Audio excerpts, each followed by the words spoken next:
All right, folks, welcome in. I'm Jake Ellenbogen. This is JE Live. Today, I have a very special guest coming on, but before I introduce him, just want to let you guys know that today is brought to you by Sleeper. Our friends over at Sleeper, 100% match up to $100 on your first deposit using the promo code JKB. You'll also get a $20 free entry without deposit. So definitely be sure to check out Sleeper, who is the sponsor of today's show and, of course, the channel. And now, without further ado, here is my friend from, 4 years ago, interviewing him with Alexis Kraft on Downtown Rams, not once, but twice. Quentin Lake, everybody. What's up? What's up? How you doing? Good, man. How you doing? I'm Appreciate you doing, being here. yeah, I'm doing wonderful. Enjoying a well-deserved bye week. So it's been good. Just been relaxing in beautiful, sunny Southern California. So yeah, it's been a good time. Hell yeah. No, I remember the last time I had you on, and Alexis did want to be here, so I want to give her a shout out as well. The last time I had you on, we were talking about a lot of different things. Yeah. And I remember you were saying, it'd be really cool to stay like around home. And you did say, we reached out and we were like, hey, did the Rams meet with you yet? And you're like, no, not yet. Hopefully they do. Yeah. So that was the first thing. The second thing was you wanted to stay around like the LA area. And the third thing, it's actually a lot of different things, but the third thing that I thought was really interesting was that you were really excited to match up with potentially a Cooper Kupp or a Stephon Diggs. Now, you haven't had a chance to match up with Stephon Diggs. Yeah. Cooper Kupp, you practiced with him, and now you'll have a chance twice this year. So I thought that was cool. Yeah. It's, it's like looking back at it, it's crazy because you kind of say those things and you're like, you hope, it's just blind faith or blind hope. Like you just hope it's going to happen. And then, Yeah. You really get in the midst of it and you're like, wow, it actually panned out like my way. Some things that you wish for, you don't always get, or some things that you want to happen don't happen. But when the things that you wish for do happen, it's like, oh my gosh, what a blessing. I'm able to be around my family and be in a familiar environment. And then on top of that, talking about the players too, luckily enough, early on in my career, I was able to go against a guy who was coming off the Triple Crown, which was amazing too. Like you don't really understand. Sometimes you don't understand those reps and competitive reps that you get to go against a guy like that is so valuable, early on in your career because, they're at their top of their game and you're just a young rookie coming in trying to figure things out. So, yeah, I'm very, very blessed. And that's all thank to God for sure. No, I love it. And, it's funny. I'm 2 for 2 on these, where Alexis and I interviewed a lot of different draft prospects in pre-draft. After the interview, we talk a little bit, right? We're like, yeah, I really liked him. We're like, yeah, that was cool. Some guys don't give you everything. And immediately I was like, if the Rams do end up meeting with him, they're going to draft this guy. I can already tell. And it wasn't just the film, because that was obvious. You were like a Swiss Army knife. I thought you could do a lot of different things, which, shocker, you're doing a lot of different things in this defense. But it was just your demeanor. And it was one of the best interviews. I remember Alexis being just absolutely blown away, and myself. Like, it was just one of the best interviews like we've had. Just like you were so thoughtful in your responses, and you always had a smile on your face throughout the entirety of the interview. And it was really cool, man. And like I said, when you interview like 300 plus people, the ones that stick out, they stick out. Yeah, they do. So I'm just saying, you have not changed a bit since the last time I talked to you. I appreciate that. Yeah, how you present yourself is key and critical. Like you have to present yourself in the right way. And you know that too. Like, especially when you're interviewing people, you want the interview to flow. You want things to be able to, be a comfortable environment for the interviewee. And, I think you do a great job of that too, by making things comfortable. By having this, I got to show the love, by having the small talk and trying to be personable, because at the end of the day, you want to form a genuine and authentic relationship with somebody that you're talking to, And so, yeah, I try not to change. I try to stay true and authentic to myself, but yeah, it's crazy that was 4 years ago, but I appreciate that, man. That's a hit home. That hits home for me too. Of course, man. And it's so funny because it's like, you're not any different than you are. I just saw the mic'd up you had, Yeah, and I was yeah, like, that. I talked to him 4 years ago. He's the same dude. You know what I mean? Like, yeah, just super blessed and just like, I'd recommend you to anybody. If everyone's like, oh, I'd really like a cool interview, I'd be like, Quentin Lake, man. yeah, yeah.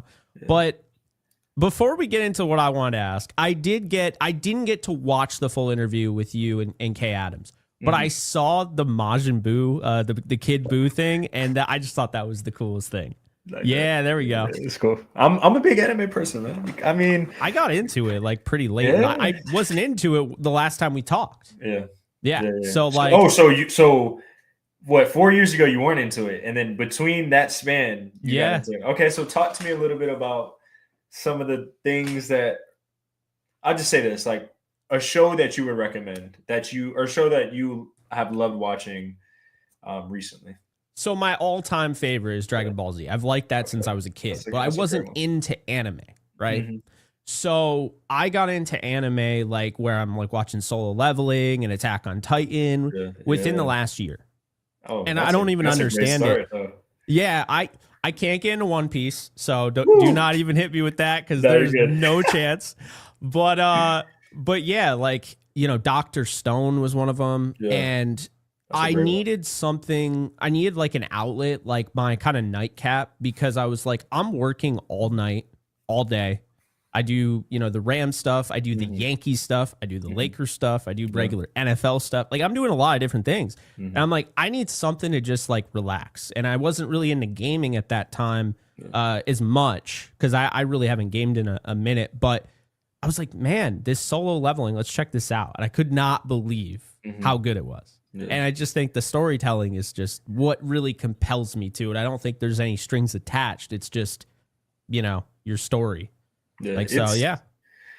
Anime is incredible, and for anybody that can get into it, I highly recommend. Because like you said, it is an outlet. It's just a bunch of cool characters. If you like fighting, they have that. It really you can watch it for really any genre.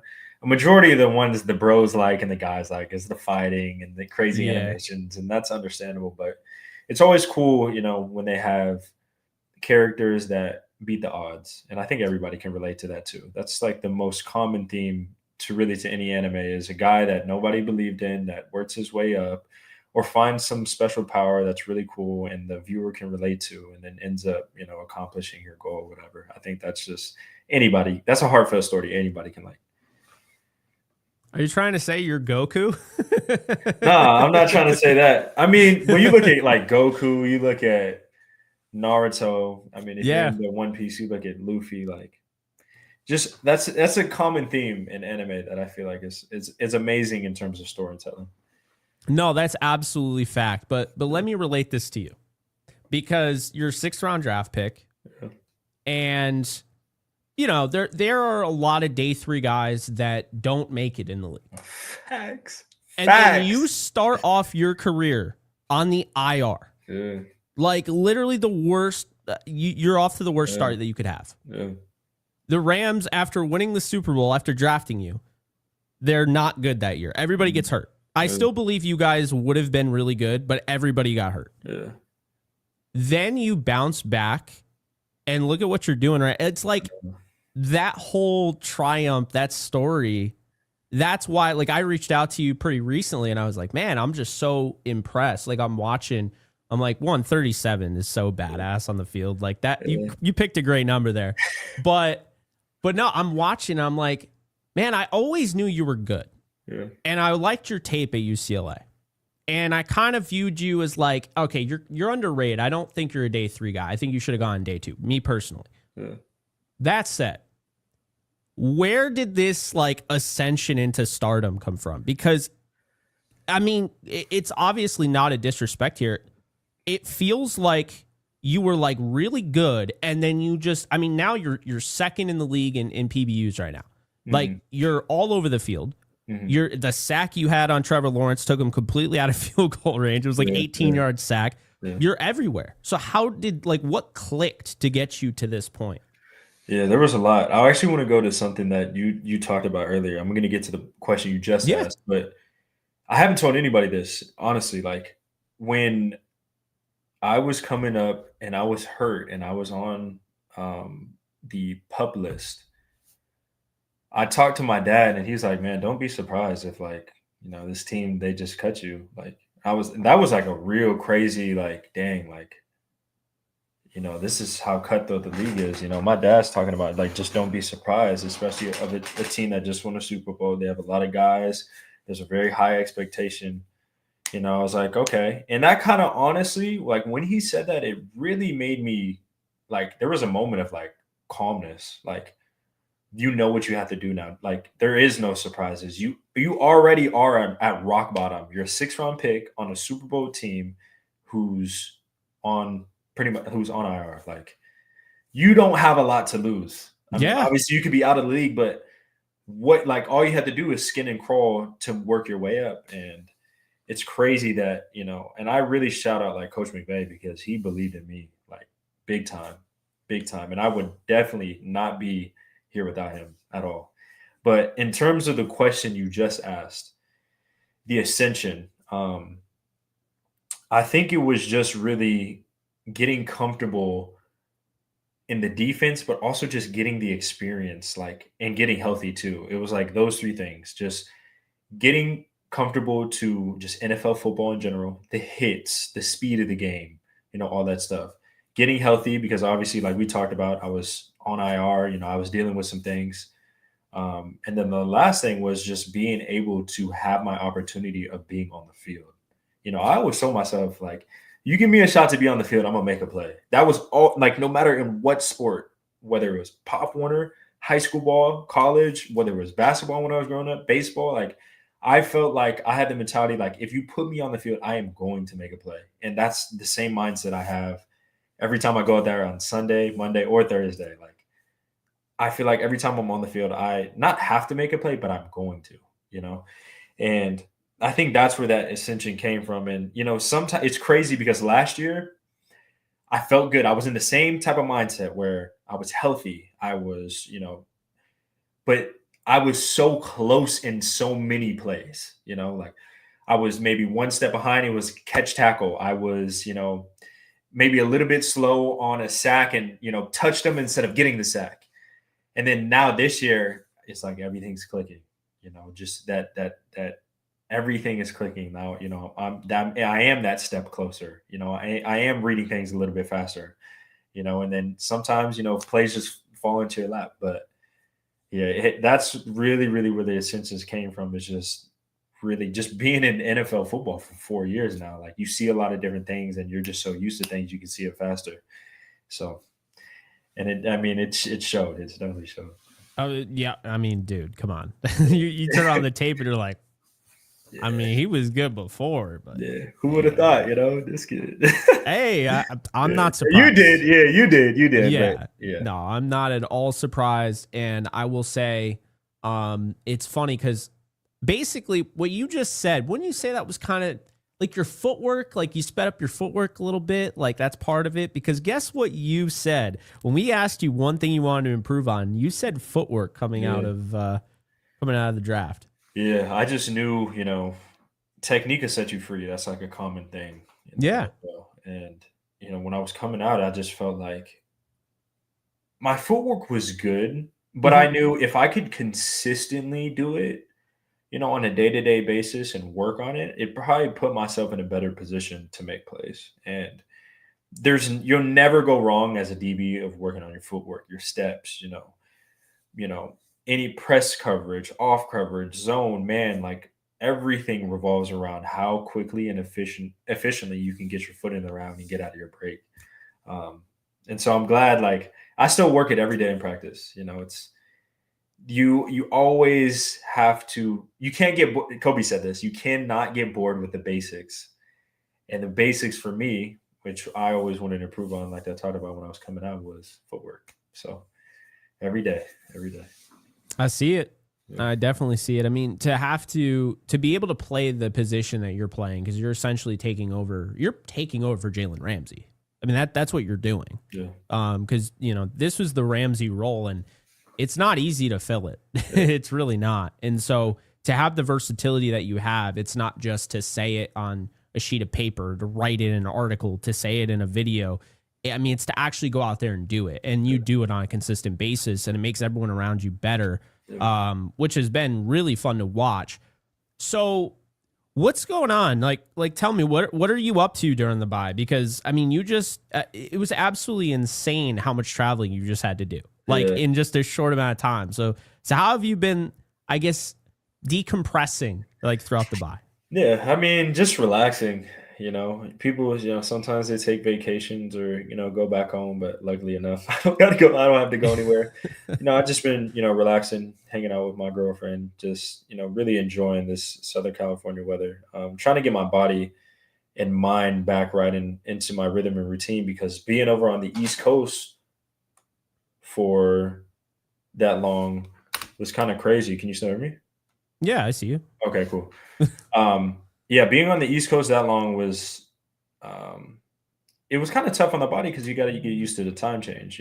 There wasn't a lot of things where you had your really regular routine. You're dealing with the time change. You're dealing with a different environment. You had to travel to the practice fields when we were at the Baltimore Orioles Stadium, and then on top of that, like going to London. So I was like, this bye, and past buys I had went places. This bye, I'm like, you know what? Let me just take a second, be at home, be in a familiar environment. Let me reset, because I already did all the traveling. And luckily enough, I was able to spend some time in London, go out to eat with my girlfriend, which was amazing. So that was like kind of like a little bit of a vacation for me right there. And then now it's just really spending some good quality time with each other. So it's been nice, but I definitely was like, we're not gonna go anywhere. We're just gonna chill at the house. No, I get that, man. I think it's really cool. And I like the way you guys handled it. I mean, I don't know what it is, but the Rams in total, they were 0-2, and then Sean McVay took over, and now they're 3-2 in the London games. And I'll never forget, because I've been a fan since when they were in St. Louis, and they started off the game. Sam Bradford threw a bomb to Chris Givens. They go up 7-0 on the New England Patriots, and like, I'm a little kid at this point. I'm like, oh my God, like there hasn't been much to be excited about. We're up on Tom Brady's New England Patriots. They lost that game 49-7.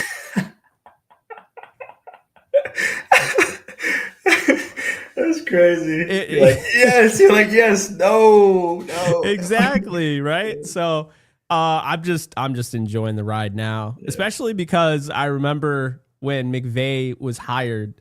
I wrote an article and I got hate for it, because people wanted Bill Cowher, people wanted John Gruden, and I was like, how about hire Sean McVay? Like, he's 30, he can't coach. I was like, you listen to that dude in his pressers. I'm like, I'm willing to put a bet that guy should probably be coaching Washington right now. Yeah. So you knew. I knew. You knew. I was really high on him, and there were people. I mean, people wanted Kyle Shanahan. What's his name? Matt Patricia, like all sorts of names, right? And I just had a good feeling about him. And then I hear all this stuff, and I'm like, okay.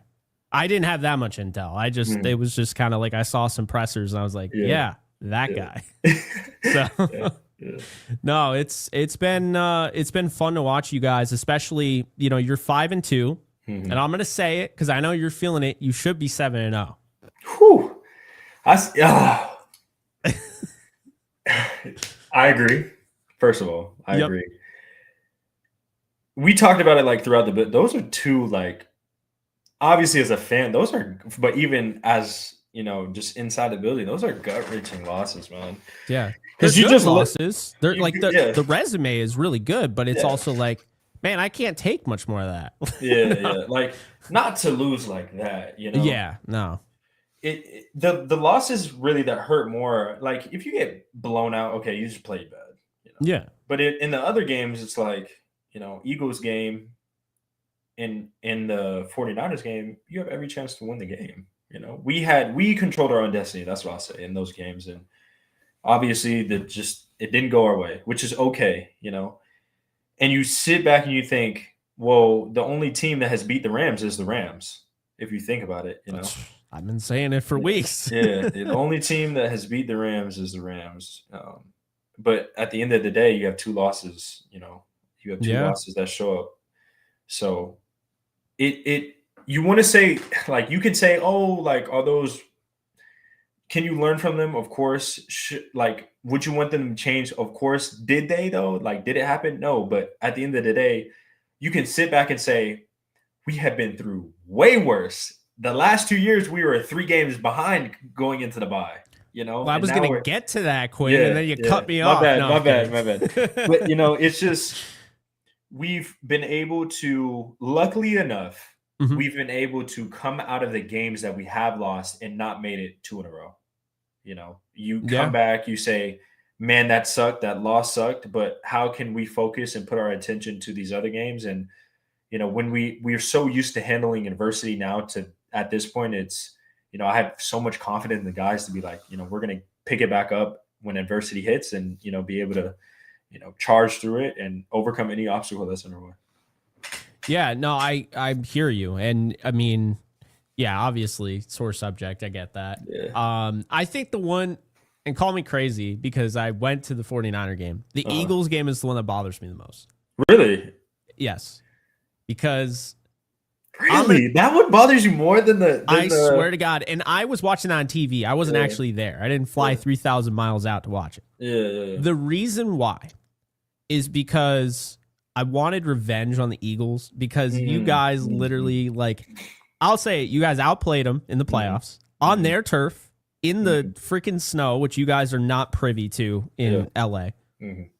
And then you go and you watch, like I said it, as soon as the Eagles won that game, I'm like, they just won the Super Bowl. Whoever won that game was winning the Super Bowl. I had no doubt in my mind.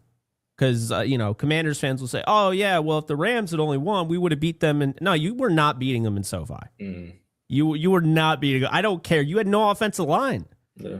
Like, you weren't beating them in SoFi. So that was the thing that was frustrating, is because I felt like we were finally back to, the Super Bowl season again, where everything, like, I think you guys could have won, the year that ended in Detroit. I think you guys could have won if things worked out. But I really was like, last year, the way you guys came together at the end of the year. And that's why this year I was like, you guys are winning the damn thing. As long as you get like a decent bill of health, you'll win it all. But I think the big thing and reason why I found the Eagles game so frustrating is that you dominated the game. I think the 49ers, like, even though you watch the tape and you're like, yeah, they really left a lot, on the field there. And like, yeah, the Niners were competitive and they absolutely earned the win. They did. Yeah. But the Eagles, you guys destroyed them for like 2.5 to 3 quarters of the game. And then just wacky stuff happened. And that is why, to me, that game bothers me the most. Yeah. You know what? I want to shout out to, well, not a shout out, but like, it just goes to show that if you play hard enough, long enough, things will go your way. And I think, sometimes some teams, they'll just lay down and be like, oh, this is a loss. Like, if you're down that many points or whatever, you're just like, oh, it's over with. Like, the 49ers could have easily been like, balls on the, inside the 5-yard line. Oh man, like, this is not looking good. Or the Eagles could have been like, nah, no, this game's over. We're not going to rush hard. But, it just goes to show that if you play hard enough, something good might end up happening. But I would agree with you too, like, in the sense that we were dominating that game. Dominating. No doubt about it. Like, if you definitely, for sure, if you're looking at that game, you're like, man, that Rams are something to they are not here to play at all. Like, they are coming in swinging. This is definitely a top contender, which we definitely still are. But East Coast too, dude. Yeah. Early in the season, East Coast. Come on. People thought like we were going to come in and get killed. I didn't think that. I had the Eagles before the season started, and I switched it because I really liked the way you guys played that last game against the Titans. And I was just like, you know what? I think they're going to find a way to win. And then you guys came out. It's like Stafford throws a pick, very rare this year. And then everything starts off perfectly for the Eagles, and then you guys just roll them over. And so I was losing that one hurt. Yeah, dude. Both of them. I mean, that one, both of them though, for sure. But you live and learn, you experience it, you move on, and now we're 5-2. So hey, no, exactly. And you learn more in your losses than you do in your wins. Like I almost feel like you guys are a better team having gone through the loss against the 49ers, because you had to learn from that. Like, you really had to sit there, and that had to hurt. That's your arch rival. I have people in the comment section asking, does Q hate the 49ers? I don't know. Do you? Hate is in. No, the only thing I don't like is like the fan situation at SoFi. Yeah, I don't like that either. I don't like it, but I got respect for every opponent. I really do. There's no like growing up for me, I wasn't I wasn't like a Rams 49ers rivalry. Yeah. Like my team when I was growing up was the Steelers. So I always like Steelers Baltimore. Like that's the rivalry. Yeah. But just for the sake of the Rams fans watching, yeah, I don't like the 49ers. I'll say. They're just a tough team to play. They always come to play hard when we play them. Kyle Shanahan has a great scheme every time, we play them. And, shout out to that. They had a good scheme. That first couple 2 drives, they just had a good scheme. They kind of knew what we were in and made it hard, especially on defense. We always had this motto, but it doesn't really apply to them. It's make it snap it one more time, but that doesn't necessarily apply to them. They love just having, like Kyle Shanahan's motto is time of possession. Like they like to have the ball and have control of the ball. And not all teams have that philosophy. Some teams like to score quick, but with them, it's like, we just want to score no matter how long it takes. We'll have a 20-play drive and score, and we're okay with that. It's interesting. It's interesting, but in a couple weeks, it's going to be another good showdown over there in. You guys are going to win that one. Yeah. I'll be there. I am not the mush, the jinx, whatever. Yeah. We'll put good, positive energy out there, and that when you come, we'll have. One of our most complete games as a Rams organization for sure. Quentin Lake hat trick, 3 interceptions. Woo, that'd be crazy. It's been done before. Kirby Joseph did it last time for the Lions, so I can one up him. Yeah, I will say I've gotten some weird predictions right on this show. I literally on Downtown Rams, I predicted a blocked kick. I have no idea why. I was just feeling it, and it was a blocked punt, and I think it was against the Falcons. And I don't even know how I predicted that. Yeah. And I predicted the Tutu Atwell bomb against the Colts. Oh, okay. Yeah. So, hey, look, you said hat trick. I'm not going to hold you to it, but we're going to go get it. We're going to go get it. If the shoe fits. Hey, if the shoe fits, I agree. And, you should. So you just actually had your first interception of your career, which is mind-boggling to me because I feel like you've had interception before, but didn't you have one? Is this a Mandela effect? Like, did you actually not have an interception that was called back against the Seahawks? Is that just me? I did. Or did you drop one? Oh no, you had one called back and then you dropped one. No, so my rookie year, I caught one, dropped it. They called it incomplete though. Yeah, well, that was BS. So that was the one. I never had that was the one. That was the one. That was like my one time where I caught a pick. It was, oh my God, that's my welcome to the NFL moment. Caught a pick, wet conditions. So I still think you caught it, but I caught it. And it's funny because, when you catch a pick like that and you're clear, you never will look back. But I was like, dang, I looked back, kind of lost control of the ball a little bit, trying to bring it into my body. I lift my knee up, it hits my knee, flies 20 yards forward. They end up recovering it. But then they called it incomplete. And I'm like, dang, that was my chance because that was going to the crib. But it's crazy because, against the Ravens, that was my first one. And I had gotten my hand on a ton of footballs, And it's funny that you say that. People were coming up to me and it's like, bro, no way that was your first pick. There's no way. But then I was like, I've been trying to get one all this time. And thanks be to God, I got me one, and during the Baltimore week.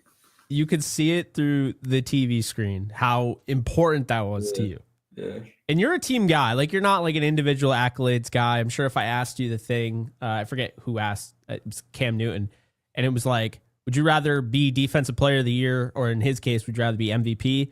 Or would you rather win a Super Bowl? And I already know you would say Super Bowl. Oh, Super Bowl, for sure.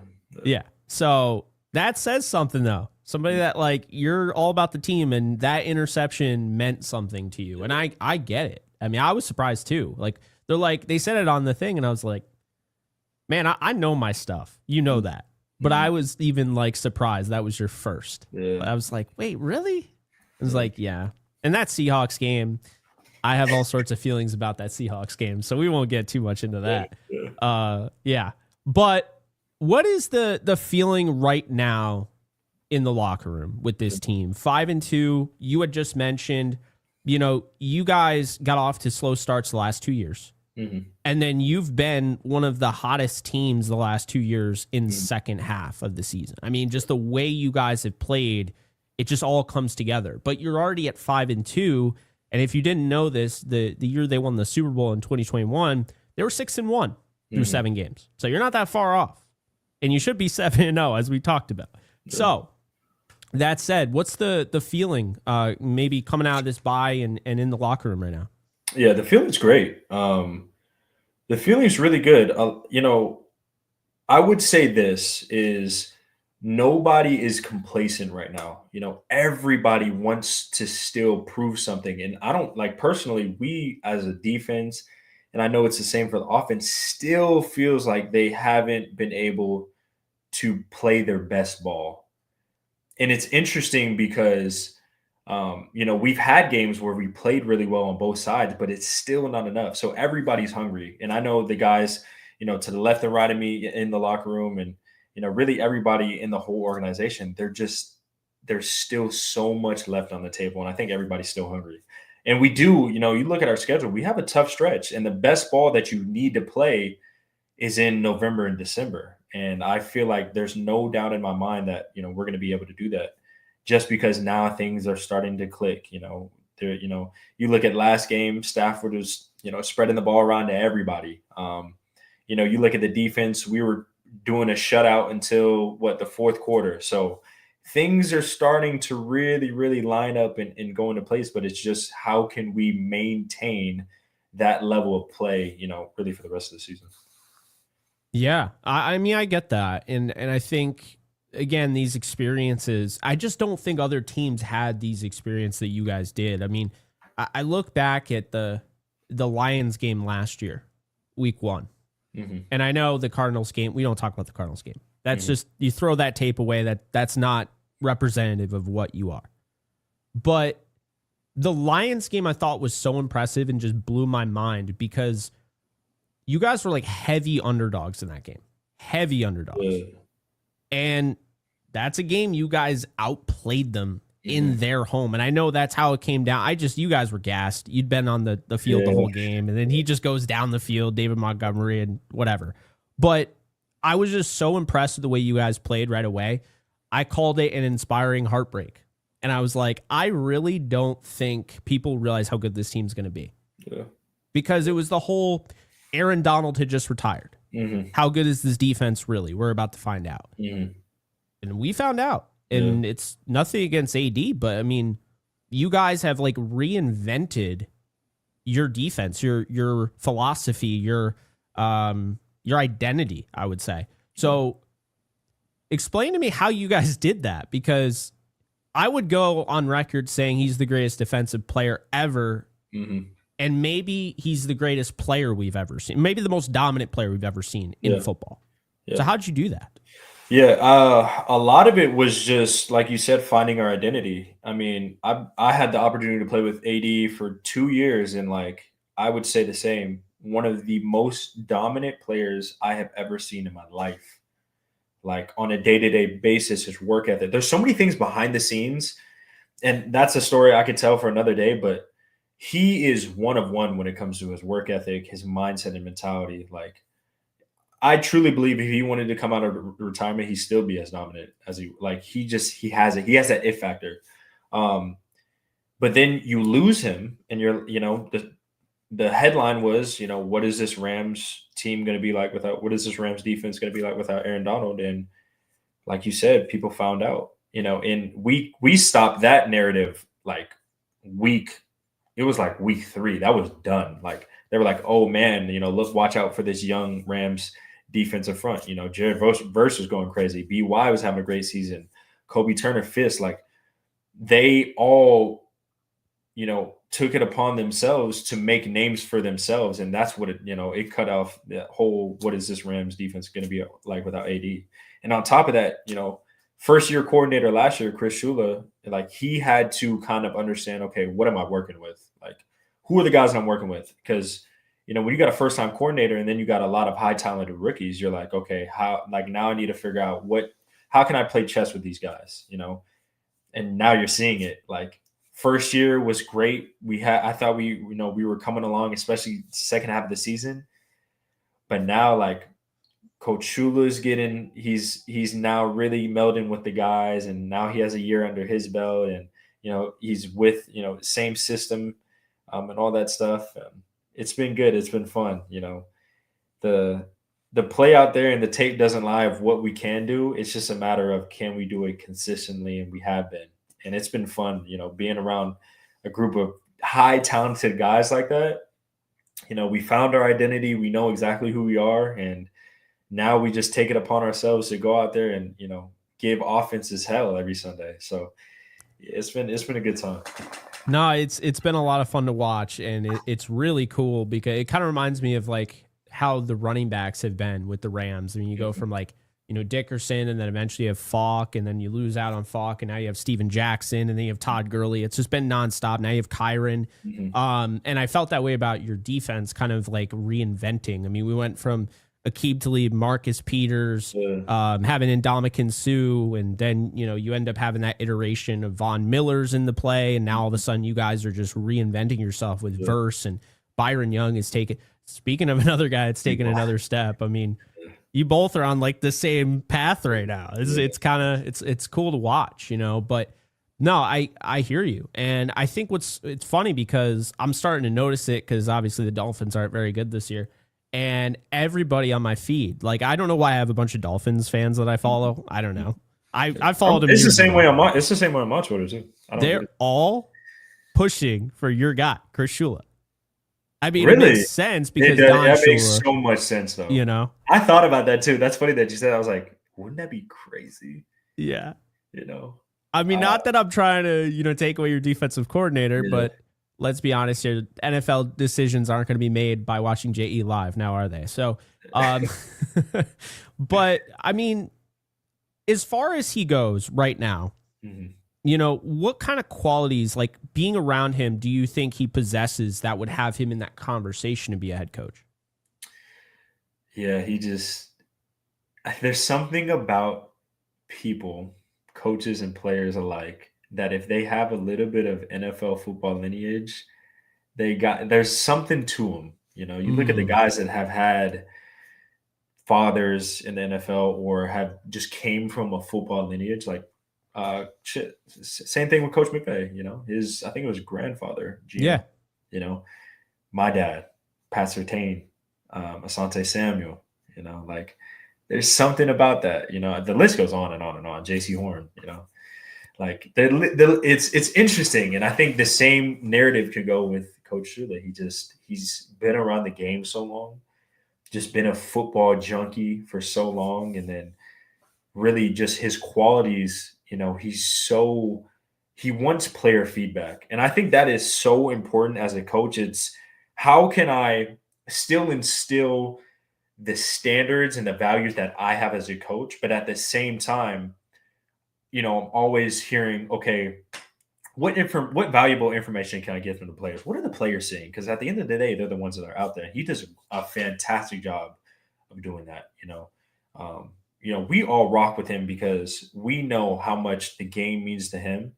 And when you see a coach show how important it is for him and how much work he puts in, like he'll come into our meeting room and he'll sit there and, he is locked in. I'm talking about locked in. And, he'll have his tidbits of things and stuff that he wants, but he'll sit there with his iPad, be watching film, like tapped in. I'm like, dang, like when I see that, I'm like, oh yeah, like we scheming some stuff up this week, boys. But it's really good to see how much passion he has. And when you see a coach have that passion, it gives you that much more extra motivation to say, I have a coach that is working his tail off to coach a group of guys so hard as a player, not only do I want to do it for myself, but I want to do it for him because I know how hard he's working too. I love that. No, you got. I mean, like Sean McVay. I mean, you've been here now for 4 years. You know, Sean McVay seems to just put a bunch of guys who will probably be head coaches someday in a room, and they're just so good at what they do. I mean, Aubrey Pleasant's another. I'm sure he'll be a head coach someday. 100%. You know, I His was saying, Sean McVay's coaching lineage is insane. oh, His coaching tree is in. I didn't really there. I saw a video today. I was like, "There's no way it's that many." it'll be the entire league. Somebody in the entire league, like at some point, all 32 teams will have a head coach that came from a Sean McVay connection in some way. Yeah. It's wild, but I mean that's what we're headed towards. So, but yeah, I'm glad you kind of explained that, because obviously, I mean, I get good vibes from Chris Shula, but I don't know him personally. I just love that he's been here. He was here when Wade Phillips was here. He was here when Brandon Staley was here. He was here, with Raheem Morris, and now he's here. Like it's his thing. And so I'm a big fan of like the promotion from within. Yeah. So I was actually a really big fan of that decision. But it's funny because you guys, I still think you guys haven't even hit your stride yet, and you're already second scoring defense in the league. Yeah. What is so mind-boggling to me is that your defense loses Akello Witherspoon week 2. As you know, that's my guy. Yeah. I mean, you're my guy. Cam's my guy. I like the whole freaking DB room. Yeah. But you guys lose a starting cornerback. Yeah. Somebody who's been very like key and critical in that secondary. Week 2.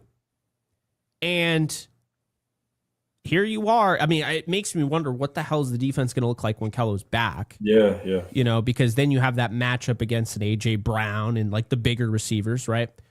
But you've watched like Darius Williams just played out of his mind this past game, and obviously, Cam Kinchins, he's taken another step, and McCullough, and Curl obviously is playing well, and I thought Kobe played pretty well, and I think Forbes had his best game as a Ram. Yeah. So how have you guys been able to kind of just continue on with such a vital part of your secondary just on the bench right now, like, waiting to come back from this injury? Yeah. I think it's just knowing that, we're together as a unit. One guy goes down, at the end of the day, somebody's going to have to replace that role, but it's always good competition. And I think the biggest thing is, it's kind of that like next man up mentality. And you want to do it for each other too. That when Akello went down, he wanted to be out there. No, I mean, nobody wants to see that. You got a guy who's a fantastic player, a fantastic teammate too, like real locker room guy.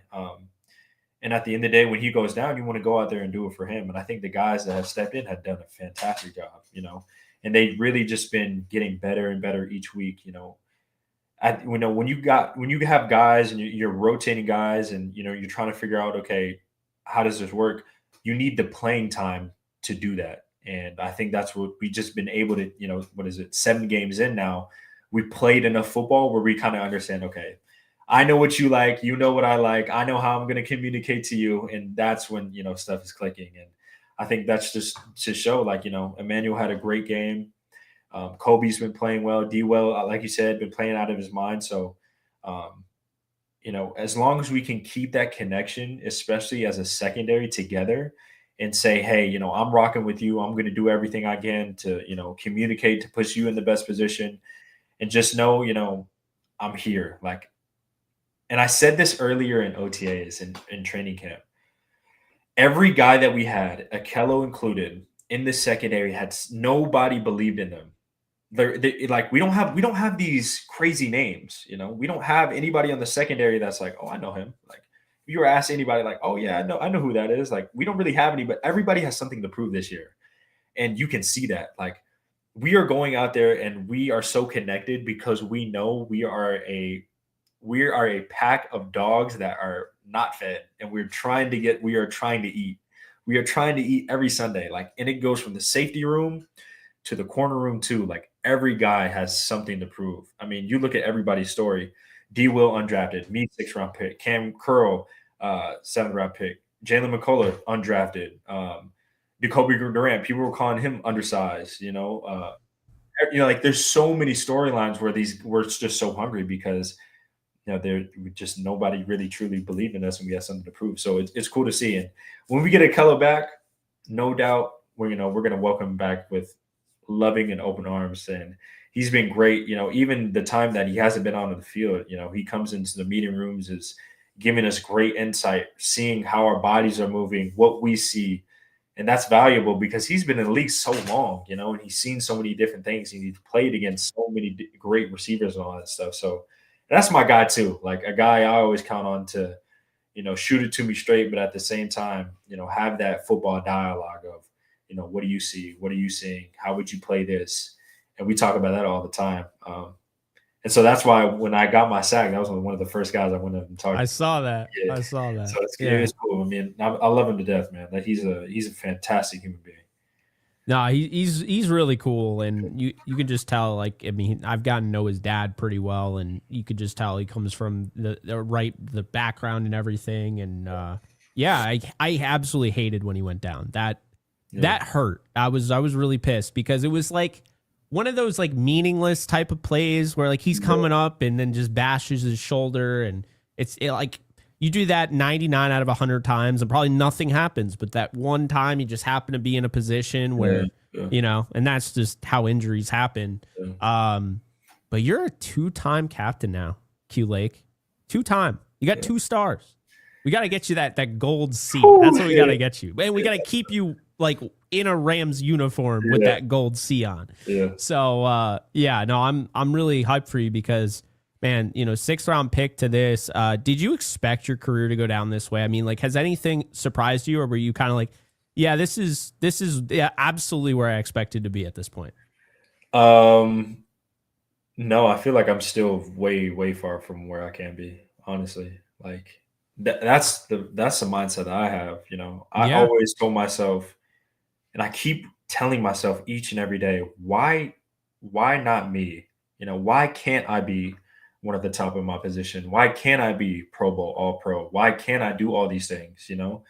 And now we're kind of seeing that transition a little bit into, okay, I'm becoming, this star player, I'm making plays on the ball, stuff is falling in place a little bit. So it is cool to see, but I still feel like I got so much more left in the tank. Not even left in the tank, but so much more to prove. Like I have not became what I want to yet. And it's exciting for me because, there's so much football left to play and there's so much more things I can go out there and prove, I'm so grateful because I have 10 more games to go out there and show the world what I can do. I'm happy about that. So it's going to be true. It's going to be awesome. 10 more games to get a hat trick. Woo! Yeah, true. Ooh, a hat trick. That would be, I mean, who was the last person? I'd say Kirby Joe. Kirby Joseph only had 2. I'm trying to figure out last person that had 3 picks in a game. 3 picks in a game is wild. Oh, I know who it was. Jordan Whitehead. That's right. He did do that. Mm-hmm. He had 3. Did he do that with the Jets or the Bucks? I think it was with the Jets. I think so, but I do remember that. Huh. Yeah, I remember that too, vaguely. Yeah. So I see that there are some super chats here. I'm sure there's some people asking you questions. So I'm going to go through that real quick. I did want to mention, so I did an exercise, I think before last year's season, and I compared everybody on the Rams to a Dragon Ball Z character. Okay. Take a guess who I compared you to. Trunks. Goten. And the reason being was I saw that though. You saw it? Yeah, I did. Okay. I don't know why I thought Goten. Somebody else was Trunks. Who was Trunks? Who's Trunks? I remember seeing that though. You had a bunch of different people, and I was like, I had Ernest Jones as Trunks. Okay. Goten. Yes. I like it. Hey, Goten, they got a lot of potential. I mean, are they finally going to let him cook, or like, what are we going to do? Because I don't think I'm Goten now, though. Have you? Would you say I'm Goten now? No. Now? Yeah. Because I haven't had a chance to read. I was going to redo it. I've just been so busy. Yeah. I would probably say 2 2-time captain. Oh yeah. Ooh. I'm not gonna put you on the spot. You know what? I'll let you think about it. Yeah, I'll think about. I'd probably say your Trunks now. I would say Okay. future Trunks, not kid Oh Trunks. yeah. Okay. Yeah, I like it. I like it. I like it. yeah. No, I that's. It just came to me like in the moment, so I Yeah, feel like that's more natural. yeah. Yeah, it's funny. I never got a chance to do it again. I was gonna do it, but yeah. And have you watched any like Super? Yeah, I've seen Super. Okay. Have you seen like the news about apparently they're announcing a bunch of stuff in January? Yeah, I heard that. I think they were supposed to announce a couple things. Sounds like we're gonna get Super Season 2, I hope but so. I don't know. I'm not gonna get my hopes up with them. It's always something, but at least the video games are good. I don't know if you ever played them, but they're good. Yeah, I've been But playing Sparking Zero. yes, it kind of got old after a while. I mean, I Yeah. played like over 60 hours, and I was kind of like, yeah, I'm pretty tapped out, but it's a good game. It was fun. I play it. I mean, I got some homeboys I play, so I play against them. Oh, you still play it? Mhm. Oh, okay, I see you. Well, you have people to play it with. It's Yeah, like it's not a single player game once you beat all the story and no, everything. no. Yeah, but all right, cool. So Roger, first of all, thank you for coming on, Captain Q. Once again, Jake delivering for the fan base. Love to see it. Awesome. Appreciate you, Roger. Shout out Roger, man. Yeah. That's cool. D-Tex is saying Pro Bowl season loading. Appreciate you, D-Tex. Bowser, thank you for becoming a member. QL is a beast, says Retro Schmetro. Zaylor Swift, love the name, by the way. That's a great name. Be safe, Q. Get your money and keep blitzing. Yeah, can we keep that happening? Like, you need to keep blitzing. Yeah. That was fun to watch. It was cool. He had no chance. And Lawrence is athletic, man. He had no chance. Yeah. Now, you did it in a way also, a lot of respect, because I've seen guys like you didn't twist the ankle trying to like break his ankle. I see that all the time. Yeah. It pisses me off. I thought you were very respectful with that. You were just trying to bring him down. You're not trying to rip his ankle out of place and all that. So props to you, because I see that and I don't like it. Yeah. So just any way to get him down, but luckily, I didn't. In a respectful manner. Was I trying to? I can't say I was, but I'm glad it looked that way. Yeah, I mean, it didn't look like you were trying to injure him, which I've seen some DBs do, and I don't like it. Matthew, congrats on your success, Quentin. Sometimes in life, you need to hear certain things, not sugarcoat it. For me, I have to tell myself it's not something I want to do. It's what I have to do. Keep on keeping on. Go Rams. Mm-hmm. I don't know what Jose is saying. What happened to Braden Fisk? Yeah. He had 8 pressures in your game. Yeah, I was about to say he had a great. He was possessed. I don't know. I think with, like when you get to like the what happened with like sacks and all that stuff. Oh, I hate it. Yeah, that's like you can affect the game way more instead of without statistics. So he's been doing a great job, fantastic job. He played out of his mind. Oh yeah. Well, when I was in college, I remember my friends were trying to tell me so-and-so was better than Aaron Donald. And I was like, you guys aren't keeping in mind like pressures. And like PFF had been around for like a few years. And I had access, but like other people weren't like, people on the street didn't know PFF. Mm-hmm. So I was like, no, like he's affecting the game in a different way. So kind of what you were saying, I've been at the forefront of not pressures over sacks, because I don't want to like nullify sacks, but the only way to look at a pass rusher is not just looking at sacks. It's ridiculous. And that's why I was pretty loud about it too. It was like Braden had 8 pressures, guys. Mm-hmm. The first sack Verse had, he forced that. Yeah. So, well, there it is. I already asked you, but there it is from Chris. Yeah. They really want you to hate the 49ers? Yeah, they do. I mean, look, there's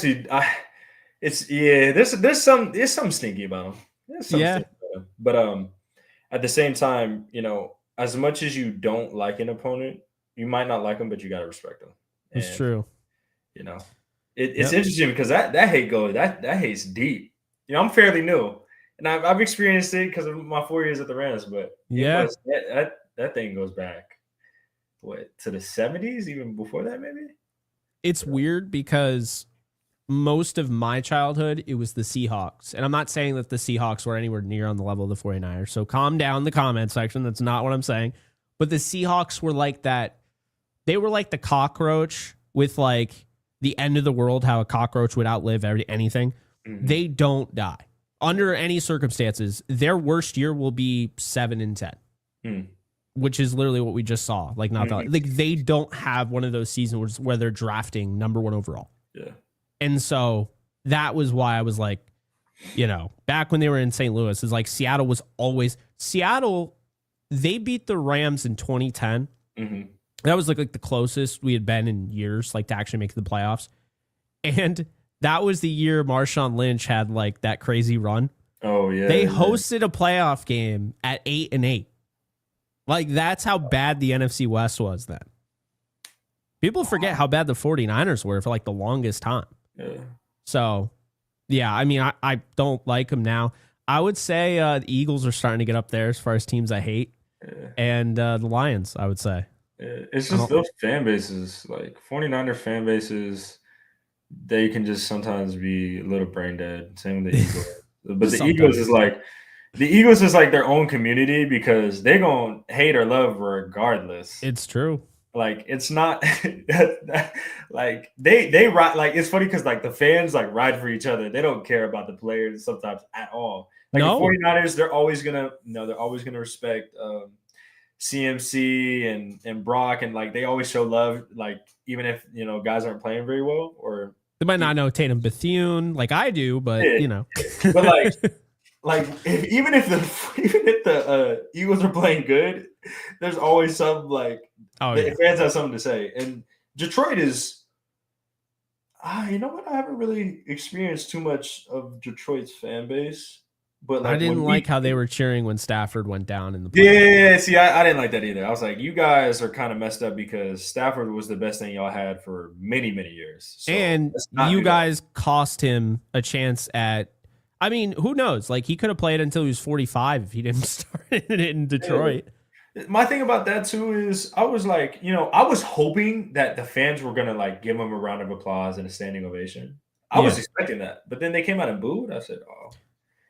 And then the whole, it's just a playoff game. Like, we'll cheer him and then they still booed, the regular season game. So it's like, all right. Yeah. And then the whole, it is what it is. I mean, honestly, I appreciate like Jared Goff's time with the Rams? I do. But I also think it was a lot to do with McVay, and I don't think that we should overlook that. And I think the biggest thing for me is that I wanted Stafford in 2015. So the fact that we just ended up with Stafford at all, I'm just honestly grateful. I wish they got him earlier, but hey, it is what it is. Yeah. First year he comes and they win the Super Bowl. Yeah. Q, who is your favorite Rams teammate of all time? Taylor Swift is asking. Favorite Rams teammate of all time?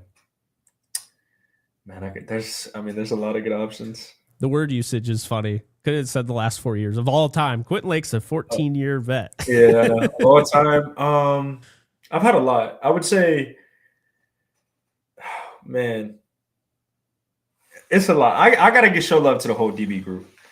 Like, within that though, probably Akello is the dude I'm closest to, just because we're both from Cali. Like, just have a lot of things that we're similar with. But I mean, dude, Kobe Durant, hilarious. Both Cams, hilarious. Like, I mesh well with all those guys. But yeah, I'd say like probably Akello closest with, honestly. I mean, really the whole defense, but like on how we see the game, probably Akello. That's cool. I like that. So yeah, a good question, by the way. Yeah, it was. Any memorable workouts with AD, Mr. Lake? Oh no, I didn't. Not like Jared Verse. I didn't have any. I'm good. I mean, so I'll say this: like, when we were lifting weights as a whole defense, AD has his own workout. So he doesn't Mm. like, now it's all the D linemen work together and all the outside linebackers and inside linebackers work out together, and then the DBs work out together. But AD, like when AD was on the team, oh, he had his own workout. Arms, different types of legs, and he was big in the core, like making sure he had very, very good core stability. So I see why when people do work out with him, they either are continuously out of breath for 30 minutes after the workout, throw up, or just like kind of like black out because his workouts are intense, super intense. I've heard stories. It's pretty wild, but I also heard he was playing at like 255 his last year. That's insane. Yeah, it's wild. It's just absolutely insane. I remember he looked like a ninja, like with his arm. Like I when I first watched his tape, people were like, "Yeah, he's from the ACC." Like I don't know, and I'm like, "What do you mean? I'd take him number one overall." Mm. The Rams messed up, by the way. They took a player before him. Is that crazy? Who in that draft they did? They did. Who'd they take? They took Greg Robinson, number 2. They did. They did. That's They wild. did. And the Giants, love the guy. He ended up being a Ram. He won a Super Bowl. Odell. The Giants lost Linval Joseph, really good defensive tackle. And I was like, they're going to pick Aaron Donald, and I'm going to be so pissed. And they took Odell, and I'm like, I love Odell, but thank you. Donald falls to 13. Can you imagine that? That's crazy. You would never, like, now you would never, you would be like, oh, that dude, he had to have been first overall. Had to, right? You would think, but no. Jadeveon Clowney was first overall. He was a menace though too. He was, but I don't know. Aaron Donald was watching the tape. I'm like, and he fell because of the size. That's why he fell. Yeah. Which is silly, but Craig is saying that you should bring back the bob and weave championship trademark. Have you seen that? I haven't. No. Okay, so homework for Quentin Lake. You're going to have to go and watch the bob and weave, and then the next turnover you guys get, you guys have to do the bob and weave. The bob and weave is a group celebration? It's a group celebration, perfect for the DBs, right? All right. So, and the defense. So it was something that the Greatest Show on Turf did. So like Marshall Faulk would score, and they would all do like the bob and weave. Oh, dude, it was sick. Oh, so yeah, we'll get it going. Especially because we've been making a lot of sacks and all that stuff. So yeah, we got to. Hell yeah. I mean, I'm sure we won't have to wait long. It'll probably be the next game. So just make sure that you you get everybody on it though. I got to. And yeah, we'll give Craig the credit. So appreciate you, Craig. And then Q, do you like being a free safety or do you like playing the slot? That's a good question. That's a great question. I get asked this a lot. It's tough to say because, I'm at a point in my career where all I know is different positions. I'm not I was never, there never really was a time where I wasn't just playing one thing. And, this is kind of what I know is, playing man zone, blitzing, playing in the slot, playing deep. Like, I'm just now I'm like accustomed to it. Like, that's just who I am as a player, the ability to do so many different things. But I would say they both have their perks. Like free safety, you get back there, you can see really the field from an all 11 perspective on defense. You can get guys lined up. You can kind of anticipate things a little bit more because you have this space and time. And then also I will say at free safety, you have a lot more opportunities for interceptions.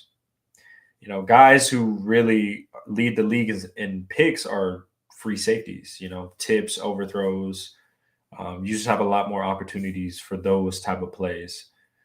But when you're in the slot, the game's a lot quicker, but there's so many different things you can do. Man, zone, blitzing, run fits, playing, lining up like you're an outside linebacker. Like the versatility that you have in the slot is a lot more than free safety. There's a lot of different perks at each position.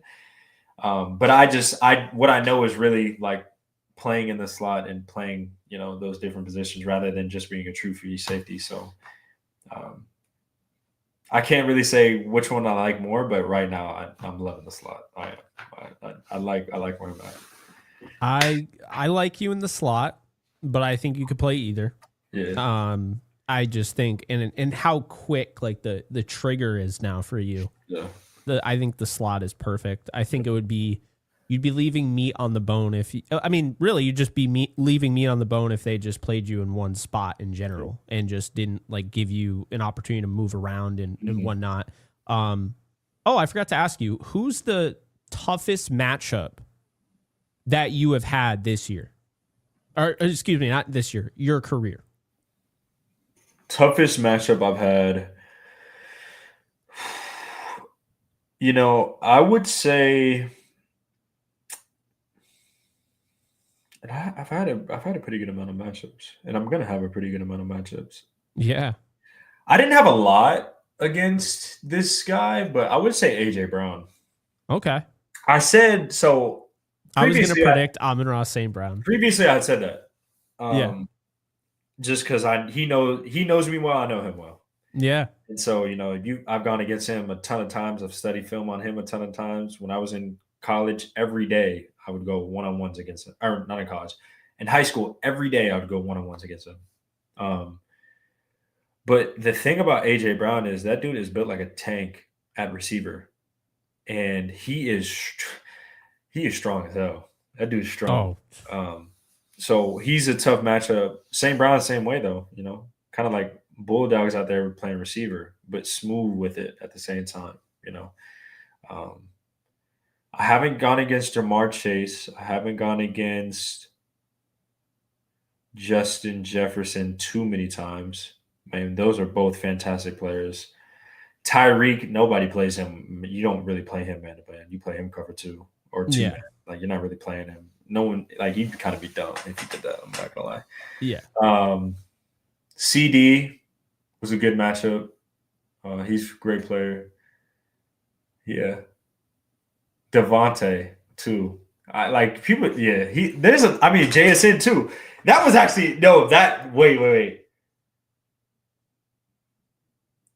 Low key JSN he's like you just don't like. I don't know why I just didn't think it, but like he did me. Like JSN was tough just because like he's faster than what you think, he's stronger than what you think, and he makes everything look the same. Everything looks the same. Like you can't really tell, is he accelerating, is he not? How fast is he running? You can't really get a judge, but he be moving and he's strong and he got great hands. And I now understand like why he's leading the league in reception yards because he's a dog. So I'd give those three. I'd low-key go JSN, AJ, St. Brown. Like JSN, he's nice. Like low key, he's not even low key. Like That game last year, man. Like I liked him, but I fell for the whole analysis paralysis. Oh, he's just a slot receiver, which is ridiculous. He's played 80% of his snaps this year on the outside. Yeah. After that game, I was like, this dude's going to be a superstar. Yeah. Nothing against you guys, but I was like, what did we just win? I mean, you guys won the game, but it was like I actually like that you said that. Yeah, I mean, you guys see him twice this year, so. And Puka, like shout out to my guys Puka too. Well, I haven't played against him, so I can't say that. But I had to bite my tongue because I was about to say, yeah, that and the fact that Puka's out is the big reason why he's leading the league in receiving yards. Yeah, JSN. Yeah. So we got Garrett saying Q Lake jersey coming next, hopefully. So there you go. Yeah. I need to get a Q Lake jersey. I'm not even like a big jersey guy anymore. I used to be. But just for like my backdrop, like switching in and out, although I'm bad today. I have Aaron Judge up there. But normally I just switch that out and whatnot. Yeah, I need to get a 37. Pressure creates turnovers. Fisk is fine. Totally agree. Yeah. This one I think you'll like. Alex has a new nickname for you. Okay. Majin Q. Ooh. I think that'll play. Yeah. I like that. Yeah. Are you missing the green dot or are you just enjoying Landman having an insane season? Appreciate you taking the time and go Rams. Yeah. Majin Q is a great name. You might have to like get that We'll going. See. But am I missing the green dot? No, I'm not. I'm not missing it. No. At my position is a little difficult, just because if you imagine like you got a go ball and then you had to come back and let's say they go tempo. Like when we played Seattle last year, they were going tempo and I had the green dot, and that was my second game having the green dot. It was a little tough transition. I think. Can I do it? Of course. I did it. What, like 10 game? No, I did it 11 games last year. No problem, and we ended up doing well. Like no doubt in my mind, I can do it, but it just takes a little bit off me, and I'm able to play a little bit more free and not have to worry about necessarily getting the call to everybody. And it just gives me a little bit more freedom to really lock in and see the formation when they're breaking out and all that stuff. So, and Landman's been doing a hell of a job at it, man. He's killing it right now. So, let him keep doing it. Let me keep doing my thing, and we'll be in a great spot. So, if you guys are keeping track, the defensive back room and the linebacker room are the island of misfit toys, because it's like all of you guys. Like the highest draft pick was Akello, third round. Mm-hmm. The entire E-Man. Oh, that's right. Yep. Forbes yeah. I mean, yeah. But I mean, to your point though, they get rid of him after 2 years. Mm-hmm. So he also is kind of like, everybody's just trying to prove themselves. The linebacker room is all undrafted rookie free agents. Crazy. It's all of them. It's absolutely wild. Mm-hmm. Let's see. Well, we already got this one, Deontay. Appreciate that. For those that are just tuning in, you said JSN, AJ Brown, and Amon-Ra St. Brown. Mm-hmm. Memory's not shot yet. I mean, that's might be, but Jose, appreciate the super there. Zayler's saying, I like you free. You play smart like Eric Weddle. It'd be interesting to see, like, if I played a whole season at free safety, how many interceptions got? That'd be interesting to see. Yeah, maybe we're still getting the hat trick regardless. So. Oh yeah, regardless. Yeah, it's gonna happen. Who talks the most crap that you gone up against? Oh man, this season or in general? This season, who was talking crazy? This season was probably, man. We didn't have anybody talk crazy like that. I'm trying to think. Just in my whole career, though, who was talking like, "Whoa, you talking crazy"? Honestly, though, I would say that's right, J-Mo. Really? Jamison Williams. Of all time? That I've experienced, yes. Wow. He was talking wild. Like I was like, whoa, like he was talking crazy. Was he getting like personal? Because I heard like guys do that where they'll look up like girlfriends and moms, and it gets like not to me. He wasn't talking crazy to me, but he was like, I remember that last drive when David Montgomery went in first game last year. He was talking like Jameson Williams was talking crazy in the end zone to us. Like I was like, whoa, like, yo, chill out. But nobody other than that, nobody. Saquon talked a little bit. He talked a little bit. But I haven't do really anything week 3. Yeah, week 3. Yeah. That's all I'm trying to think. Who was talking like crazy? I can't think of anybody else that was really popping it like that. Yeah, no, nobody. Yeah. Because if there's anybody talking crazy, all that talk just goes to Jared Verse. So that's true. Even if like people are talking crazy, I probably wouldn't hear it because Jared's already on it. So that is, it's funny. Without the mic'd up, no one would have any idea at home like who Jared Verse is on the field. Yeah. And now everybody knows. every fan base. They're like, oh yeah, that guy's going to talk the most. Yeah. It is funny. Rodgers coming in, God willing, y'all both get W's at Levi's this year. Yeah, we need 2 at Levi's for sure. Yeah, I definitely need a W at this point. Yeah. So I will say that is going to do it. Real quick, last thing, because I mean, I appreciate how long you've been on this. It's been awesome. Yeah. So 2 things. One, is there anything you want to shout out? Anything you're doing? Any projects or anything you want to plug? Right. Oh, yeah. I don't have it officially, Mhm. but there's 2 things. One, I'm doing a turkey drive in LA in November, for some families in need and really just in the spirit of Thanksgiving. That's I'm, awesome. I'm going to do a turkey drive, and then every year I do a kids camp back home in Irvine or in SoCal. So if you're in the Southern California area, or if you just happen to be, in California in the summer, and you have kids from the ranges of,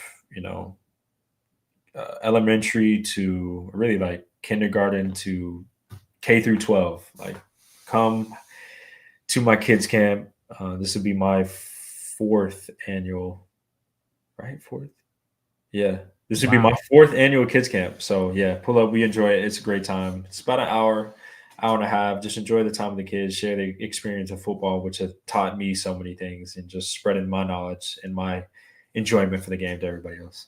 That's awesome, man. I'm not at all surprised. Not at all surprised. High character guy here, but no, that's really cool. Damn. Well, I could end on that, but I also want to get a recommendation because you're batting 1,000 on TV show recommendations. Okay. You recommended Ozark to me, and you also told Alexis and I to see Euphoria, even though you hadn't seen it at the time. Yeah. We already had seen it. What would be your TV show now? Oh man, now I'm kind of on the spot. Dang, what was a good one that I really liked recently? So recently, I'm trying to think. What have I watched recently? I don't want to mess this up. The pressure. I'd probably say, and I liked it a lot. It's called Mobland. Mobland. Huh. I've never even heard of that. Mobland on it's on Amazon Prime. I Oh, think okay. Mobland on Amazon Prime. I got that recommended to me. That was fantastic. And then I'll say this. It is a little bit controversial, but Severance. I love Severance. Yeah. So you already seen it, so yeah. Yeah. But No, let me double check. Is it Mobland? Let me double check. Mobland. Yeah, it is Mobland. So good. How about It's that? the actor from what did he play? It's a well-known actor. He was in Inception, Dunkirk. Oh, It wasn't Leonardo, and it wasn't what was his name? You'll recognize him if you see him. But that's a good show that I saw. Hell yeah. And is that that's like a mobster show, I would take it? It is. Yeah, it is. Okay, I got one back at you. Okay. On Paramount Plus. It's called Tulsa King, and it's got Sylvester Stallone in it. Okay. And it is badass. So I highly recommend it. Tulsa King? Tulsa King, like Tulsa, Oklahoma. Okay. Yeah. Okay. It's pretty wild. So Taylor Sheridan, who made like all the Yellowstones and all that, and there's another one he made, Mayor of Kingstown. Yeah. He made that one as well. I like it. So yeah. I like it. I'm looking at shows that I've watched recently that I've thought really good, just so I can see if I can find any more. Yeah, those I would say. And then for anime, I'd say Dr. Stone, but Dr. Stone's great. yeah. If you like there's another one, but it's in Japanese. It's Alice in Borderland. Okay. I mean, to be fair, I watched all of Daima in Japanese because I didn't feel like waiting for the English dub. Well, this is a live action. Oh, okay. It's interesting, really interesting concept though. So if you Alice in keep Borderland. Netflix, you said, right? Or did you say Netflix? Alice in Borderland is on Netflix. Okay. Severance is on. Is that Hulu? No. Oh, Yeah. Tom Hardy is in Mobland. Okay. Yeah. Yeah, sign me the hell up. Yeah. He's great. Yeah. Mobland's really good. Hell yeah. When do we get Majin Q in one of these shows? I know, huh? I need to, put me in there. I would love to have my own anime. That'd be fire. Yeah, that would be fire. All right, so that's gonna wrap it up, and I think this is the best way to do it. Quentin doesn't understand how much we love him. I appreciate that, man. That means a lot. Fan favorite over here, Quentin Lake, 2-time Captain Q. It's been 3 times interviewing you, twice with Alexis, who couldn't be here, so shout out to her. And man, I appreciate you. You're welcome anytime, of course, and maybe we'll link up this off season or whenever. Yeah, Jake, this has been amazing, fantastic. Always love coming on here and talking to you, man. It's great, and I can't wait to see how much farther this goes because you've been blowing up. So thank you. I'm a fan. Always, always. You always have my support, man. No doubt about it. I appreciate that for real. It means a lot, and yeah, I think that's how we're gonna wrap it. So appreciate you guys. Q, if you could stick with me after the show, real quick, and that's gonna do it. You guys take care. Be sure to like, subscribe, and comment. Check out today's sponsor, Sleeper, and I'll see you guys next time.